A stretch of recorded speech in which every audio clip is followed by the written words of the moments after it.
Untuk memaksimalkan jalan batas kota Singaraja Menguitani, rest area akan segera dibangun. Namun pembangunan rest area tersebut terpaksa mengorbankan para pedagang yang membuka lapak di area shortcut.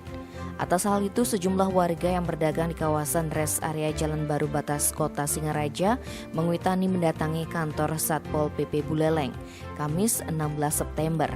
Audiensi dipimpin langsung Kasatpol PP Provinsi Bali Dewi Nyoman Rai Darmadi, didampingi Kasatpol PP Kabupaten Buleleng, Putu Artawan beserta jajaran. Dalam audiensi, sejumlah saran dan masukan dilontarkan para pedagang, seperti menghidupkan kembali lalu lintas di jalan lama sehingga perekonomian dapat berputar, melakukan restorasi terhadap sejumlah lapak jualan mereka saat pembangunan rest area selesai. Salah seorang pedagang Jero Mangku Nyoman Inget usai audiensi mengatakan pihaknya ingin pemerintah dapat memenuhi janji untuk membuka perekonomian seluas-luasnya terlebih saat pembangunan rest area sudah selesai.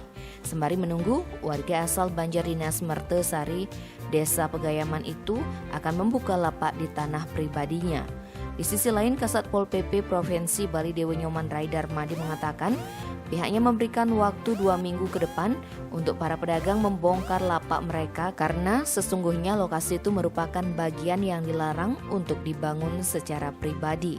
Lahan yang digunakan untuk berjualan adalah kawasan bebas pedagang. Namun masyarakat terpaksa berjualan di tempat itu lantaran tempat sebelumnya tutup karena sepi pembeli. Tim Bali Express melaporkan.